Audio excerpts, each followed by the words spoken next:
Okay.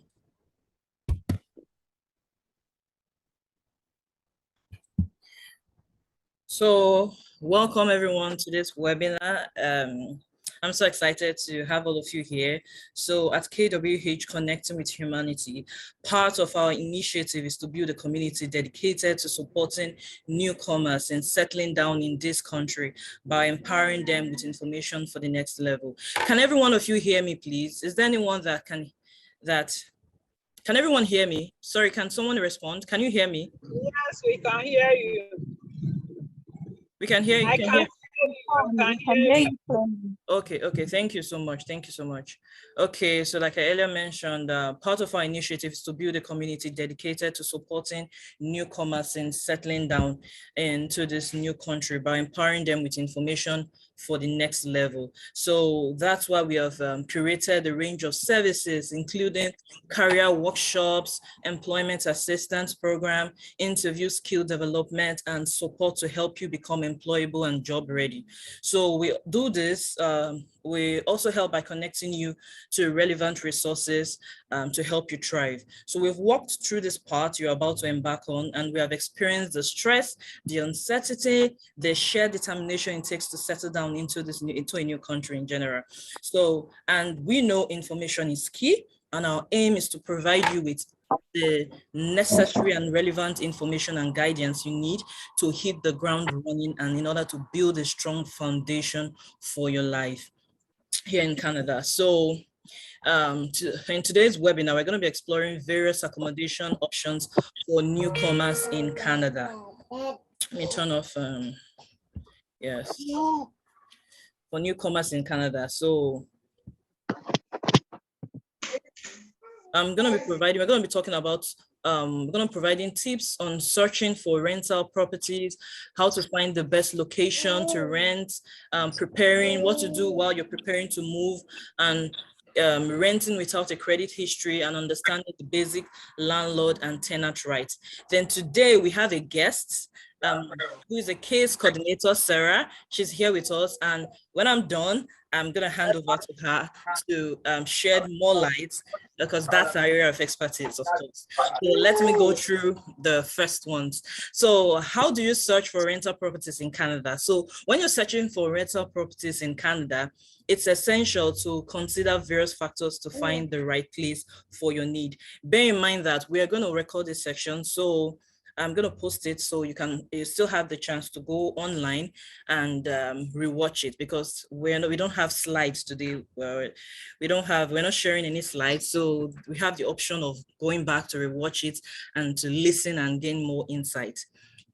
So how do you search for properties? So we have online listing, so you can actually utilize platforms like Craigslist, Kijiji, and even Facebook Marketplace. But you have to be a bit careful on Facebook Marketplace because there's a lot of scam going on there, so you have to be extra careful while trying to look for prices there, for houses there.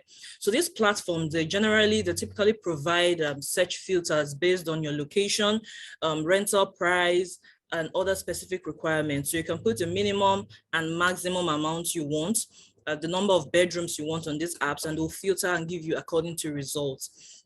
And then you can also engage a real estate agent. This can be very beneficial, especially when you're searching for houses or townhouses.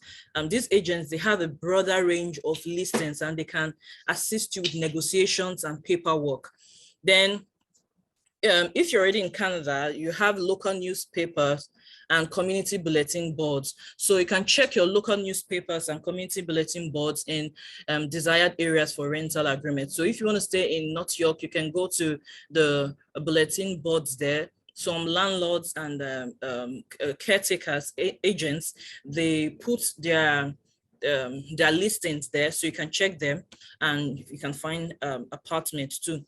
So how do you find the best location? So when you're looking for the best locations, you have to consider various factors. You have to research different neighborhoods to determine the safety, accessibility, and availability of desired amenities, parks, supermarkets, healthcare facilities. So while looking for a place, you have to put all of that into consideration. If you're coming with kids, you might want to look for a place, a school that is at least a bit close to where you live. And so you don't have to go through the stress of walking a long mile. Because I mean, some of us, when you're coming to the country, if you have enough money, of course, you can buy a car. But if you don't, then this is the option you have to consider. Look for a place that is easily accessible, where you can, where bus stops are right in front of your houses. Yeah, in the apartments, rental, most of the apartments here and condos, you have buses easily accessible. And there are some parts of Canada where you have to wait a long time. So buses come like every 1 hour. But in Toronto, where I am, we have buses come every other time. So you have to evaluate the time and the transportation options from potential rental locations to your workplace, your school. You have to factor all of that in while looking for a place. You don't want to look for a place that is so far and that you have to go to places. You have to trek out first before you get to the bus stop or before you get to a station. So you have to put all of that into consideration to make life easy for you. Because trust me, if you don't put these things into consideration, it's not going to be a fun thing.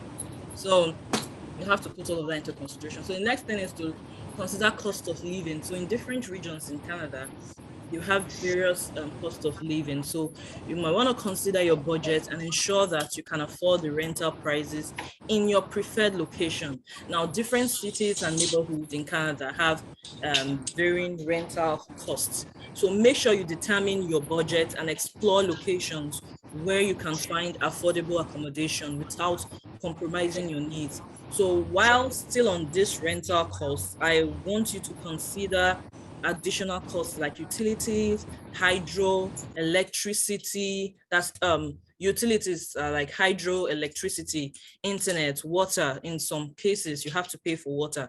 Then parking, if you have a car, then a house insurance. So you have to put all of that into consideration. So when you have an apartment that costs 1,500, it's not just 1,500. You have other things you have to pay. So when you some shared housings, they come all inclusive. So where you just pay probably $1,000 and it covers your internet, it covers your hydro, water, and everything. So, but once you move out from that shared apartment and you decide to take a condo, apartment, a house, you have to bear the cost of the water, some you have to bear cost of water, you have to bear cost of parking. And so when you're looking for a place, put that into consideration because some parking spaces are very expensive. So some parking spaces you get to pay as much as $350, some pay as much as some 150, some $70. So put that into consideration. There's some very good apartments you see when we're looking for house. Then there's some good apartments we saw, but the price of the parking was just off. So you have to put that into consideration. So look for something you can afford and you're good to go.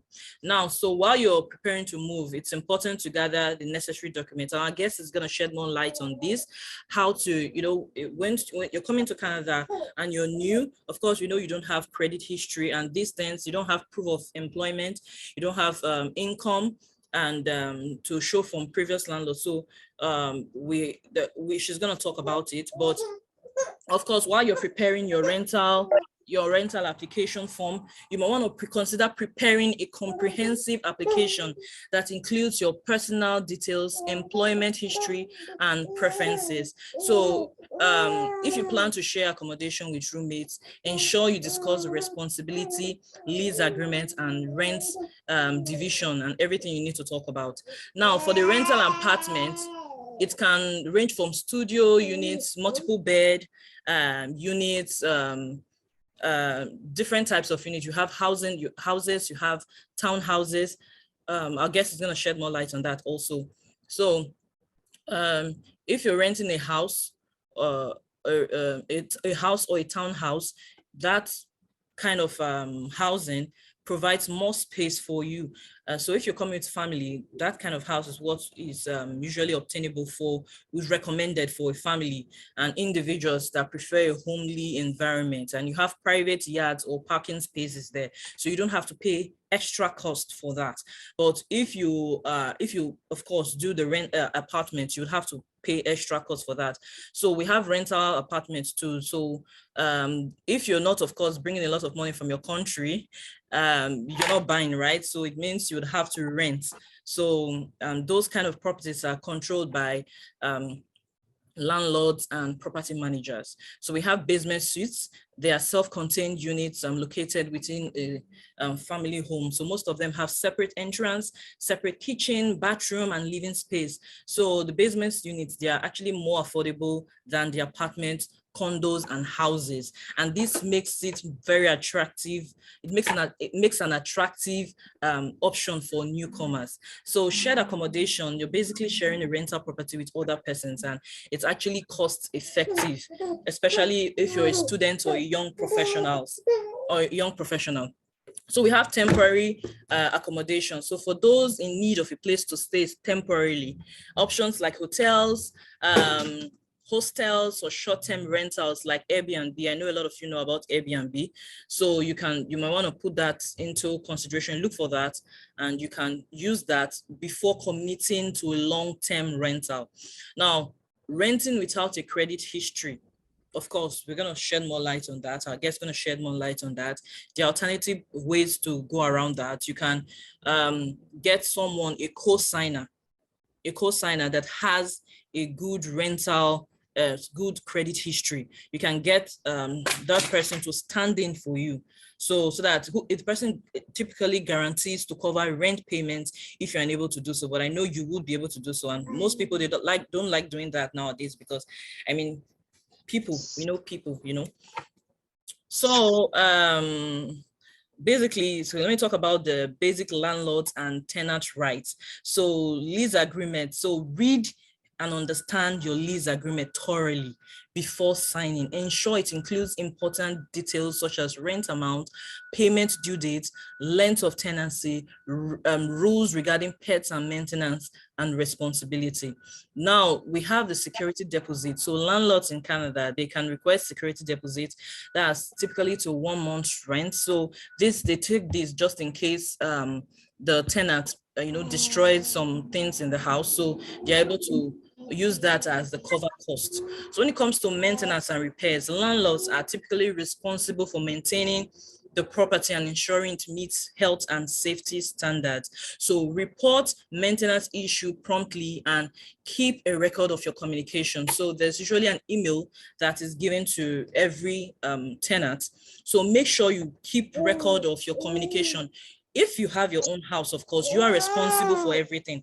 But if you're in a rental apartment, the apartment where you're renting, or the condo or the house where you're renting, the landlord is responsible for maintenance. So it's your right. So if you have anything going on there, call them, send an email. So it's in the landlord and tenant act. So it's your right. So you have a right to take the landlord to court as regards, and things work here, believe me, they work here. In fact, if you take them to court, you would not be required to pay for a certain amount of time.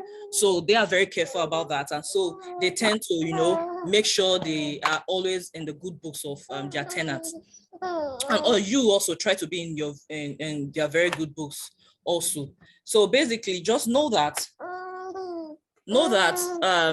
you are trying to, these landlords, they don't know you and they're not interested in you. So what you're trying to do, you're trying to make sure they pick you as their tenants. These landlords, they have mortgage to pay. Yes, mortgages to pay monthly. So they're just trying to get someone to take over the mortgage. So, and they're trying to get the person that they deem fit to take it. So you might consider adding more. So some people without credit history, they pay more. Like, so normally it's first and last month, but then you can pay extra 6 months just to tell the landlord that, okay, you're reliable. I mean, that's what they're looking for. If you can pay extra 6 months or extra, 7 months, That's just so even your real estate agent, if you employ one to help you search for houses, they will tell you that. So you can tell them to, you can bring that as an option. And another thing you can do is to up your game. So if the house is going for $1,100 and that's $1,100, you can decide to pay $1,200, because I mean, you're trying to get the place, you're trying to secure the place.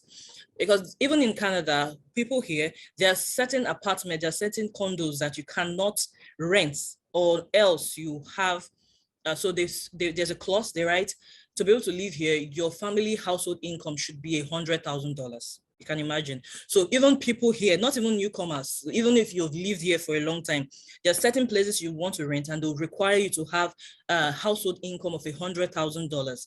So while putting your application together as a newcomer, you have to be able to prove all of this. I hope you understand what I'm saying. So if you have questions, please leave them in the chat box and we will respond to all your questions. So let me introduce our guests. And we're truly privileged to have Sarah join us today. Sarah is a case coordinator with VHA. Her vast experience and commitment to the well-being of newcomers make her an invaluable resource. Please join me, give a warm virtual welcome. So Sarah, thank you for being here with us today and for your unwavering dedication to betterment of the lives of newcomers in Canada. So over to you, Sarah. You're mute. Okay, thank you so much, guys. My name is Sarah Shwe. I'm a case coordinator with VAW, that is Violence Against Women. English is not my first language, not my second, it's my third language. Any mistake I make, please excuse me. So Z has mentioned a lot about housing, and so me, I'm going to touch here, and the housing is so big in Toronto. There's a lot about housing. Newcomers, people who are here, the first thing we talk about is housing. I work with, I told you, Violence Against Women, it's a shelter. So every time they come in, we don't talk about education, anything, we talk about housing, because housing first, that's our motto in Toronto. So for those people who are in Toronto and they are newcomers, and those who are coming in, we have some few types of housing, cheap ones, affordable ones. So there are some different categories I'm going to talk about. We have one called rent geared to income. It's all subsidized housing. This is available. It takes from 7 to 10 years to get to be on the list. So it's available for people who are 16 years and above. And then you have to be a Canadian citizen or a permanent resident in Canada, or your process is in, your application is in the process, or you're a refugee claimant or conventional refugee. That means, it does not mean that you are a refugee and you've not known. If you're protected refugee, you qualify for this housing. This housing is more of rent geared. It means that it's geared to income. That means 30% of your income is what you pay. If you get, for example, $1,000 per month, so you pay like $30. I have a family who pays $100 a month, and those, because they have that qualification. But also you have to make sure that you submit your taxes to qualify for that. You have to submit your taxes. You have to make sure you don't have any areas in previous landlords, as in your taxes, your income has to be clean and clear. That is rent geared to income. And for the people who are newcomers, who are coming from home, who are coming here, it is hard to qualify for that, because most of the time when we come in, either we don't have income, maybe you qualify for it, but it will take 7 to 10 years. We have another one called supportive housing. Supportive housing is for people who need assistance. Like, for example, those who have mental health issues, the seniors, the people who have disabilities, people who cannot do certain things by themselves. Those supportive housing are you don't even pay anything. You go there and you're referred from the caseworker, from your mostly caseworkers, they refer you there. So those ones, they assist you with personal care, they do light housekeeping, medication reminders, safety checks, because some people have suicidal thoughts, some can fall off the bed. So those little help here and there. But of course, you need also to have a certain amount of help from yourself. Those are called supportive housing. And then people who qualify, of course, those people who have the above things I mentioned, like you've been sick for a long time, you have been homeless for a long time, and then maybe you're a senior, you cannot do anything for you. Those are the supportive housing. We have market rate housing. And the market rate housing, those are the housing I wanted to talk to the new people who are coming in. But before I go there, there's what we have also called rapid rehousing. Rapid rehousing are for those people who have been homeless for a long time, like for 17 years, for 15 years, or those people who have been sex trafficked, like or domestic violence. Those are the rapid rehousing, because we need them, like their emergency housing. So they also qualify. You have to have some certain qualities to qualify for them, as you've been sex trafficked, you've been homeless for a long time, you are under the women who are both men and women who have faced the violence at home or anywhere, or sex or child trafficking. All that is under rapid rehousing. So that means they've been rehoused, they were housed, but now they're back rehoused. And then the market rate, which I want to talk, where like most newcomers, most people who want to come to Canada, people who are here, I would say that Toronto, as in Ontario, but Toronto is becoming too much expensive. The rent has gone so high. One bedroom apartment is like 1,400, 15 at most 1,500. Right now it's 2,400. One bedroom apartment, and the rooms are like so small. So my advice for people who are coming in, for people who need housing in Toronto, as when you're single, it's a bit easy, because we start, as she told you, we start with a basement, we start with the rooming, and then we get a job, and then we go to where we want to be. And then as a family and as single people, I would request you to first come, when you come to Toronto, find your community. Like, for example, know your community. Those community, for example, I have like 5 landlords I know who know that anytime I recommend a person, because of my credit, because of my my responsibilities, where I work, they're like, we know that person. So when I recommend you, they do not check your credit history, they check mine, because I know you're from my community. So let us help each other by, when you reach in the community, if you're from Nigeria, if you're from Africa, in different types, come and say, come know your community. Come here when you know your community. Where do I reach from? Like, there's this Z company. If they can help you to identify where to go when you need what. Community helps a lot when it comes to housing. Even if you have millions back home, unless you bring them here credit history matters a lot.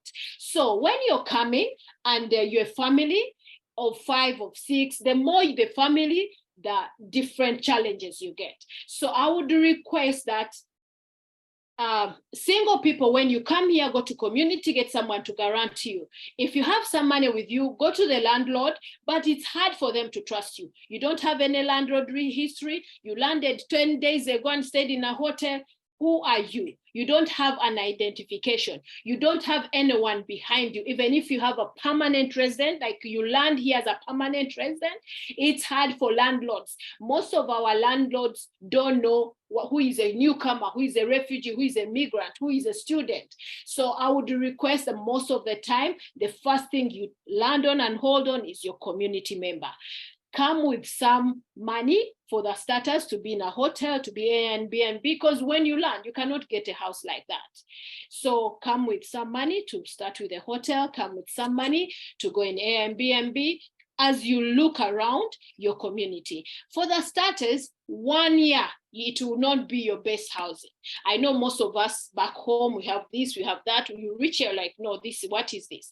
So for the 1 year, you know you're going to be coming in to fit in, to get a credit history, to get a job, to get employment requirements from your employer. So I would request whenever you come with something. In 1 year, it will be this, but after 1 year, you're good to go. When you're getting housing, I would also advise to go outside Toronto, not inside the city, outside Toronto, around Toronto. Before you come, look at housing outside Toronto. As Z told us about where to get them, Kijiji, Zupa, make sure anyone who asks for money, don't give. Those people will show you, we have one apartment, $2,000. They have this apartment, this dollars. So you come knowing how much, where you're going, and what you need exactly. Then also to highlight on what Z talked about, documents. Documents, whenever you land here, whether you're PR, whether you're a student, whether you're a refugee, anyone who lands here, I would recommend your first week to get an ID, which is driver's license. That is our ID. It's better than even any passport. An ID with driver's license. At least you have a Canadian something. And driver's license, if you've been driving back home, you reach there, they give you, you come with your documents, they give you a test, you pass G2, you start, that is the identification, okay? So that when you go to apply for housing, the landlord is like, removes the passport is from this country, and it's like, but when you have a license, there's a way he connects that you've been in the country. So we get that. Then for the single people, please, I would advise you rooming, we call it rooming. Look for a person, and then that person will not you'll be subletting that person, not the landlord. You tell that person, I'll be paying you, so you will not need a lot of paperwork. That means when you want to get your own, this person will recommend you as someone who was subrenting you. So for the single people, or people who come with 2-1 kids, let us start by roaming. It will be uncomfortable, but we want to get like a push to be where we want to be. So roaming for single people and a family of 2. Then we have also basements. As she said, they are very, very good. But as I'm telling you, whatever you're getting, let us first get around outside Toronto. Toronto is all full and it's very expensive. Sometimes even you get a room at $1,500, just one room. So let us go outside Toronto.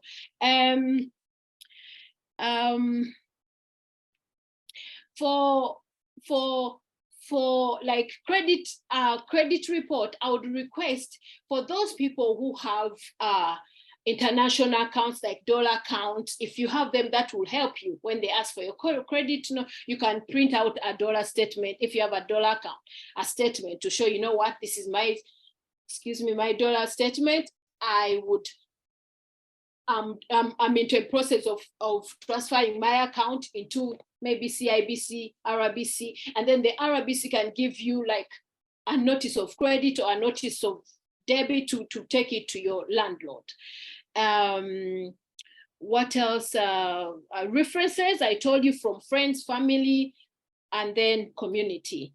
Bank statement from any bank, but it has, of course, to be in dollars. It might be in the US, but international currency. Okay, let me say it that way. I think for now, that's what I have. I have to make sure I'm on time. All right, thank you so much. Thank you so much, Sarah. That was very insightful. And so if you have questions, so drop it. Let's know, let's see your questions and we can answer your questions. So basically for people coming, if you want to share, you can actually get to meet one or two persons, and that's why it's important to, you know, connect with your people, connect with people living here, and so that you're able to find people to share with. So I know some people already reached out to me. They're looking for housing and accommodation. Okay, so you know what? You reach out to me on the platform on the Telegram. If you're on the Telegram, if you've not joined the Telegram group, please join. And so you reach out to me, and I'll be able to send you options, various options of housing available, so that you can select from. Okay, guys. Okay, what is the Telegram link? Okay.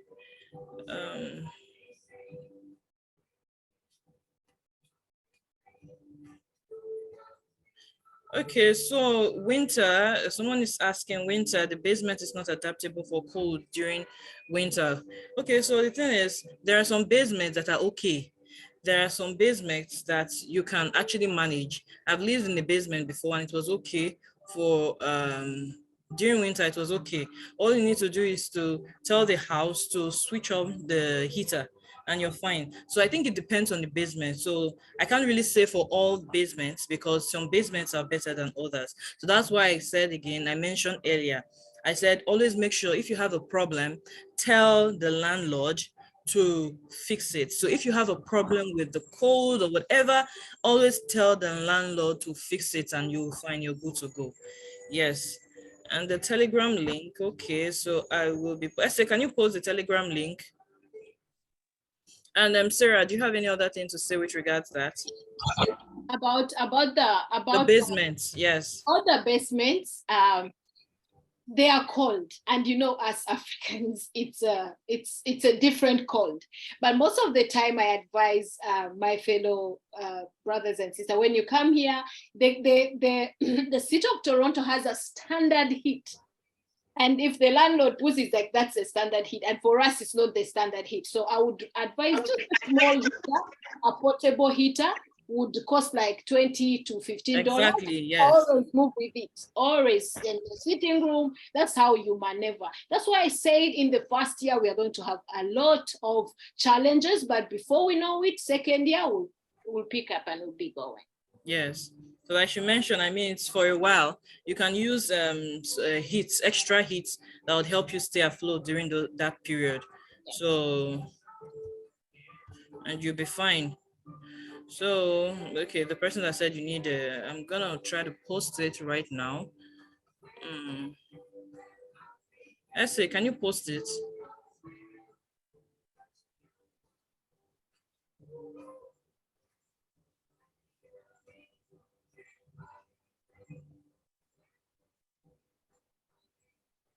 Okay, I'm trying to get it. The Telegram link. Can you post it? Okay, and I just want to thank every one of you for coming. I thank every one of you. So I'm gonna make the link. I'm gonna make it available online. I'm gonna make it put it on YouTube so you can go back and watch it. So I'm also gonna post it on the Telegram group so that if you have to go back to it, you can go back to it and you can watch it. And thank you for Sarah for coming here, and we're excited. Thank every one of you for coming. So I'm going to be inviting you for the next webinar. I'm going to put it in the link. I'm going to put the link in the Telegram group. So Felix, where did you join from? So if you're on where did you join from? So I'm going to put it on the group so that you can go watch it. You can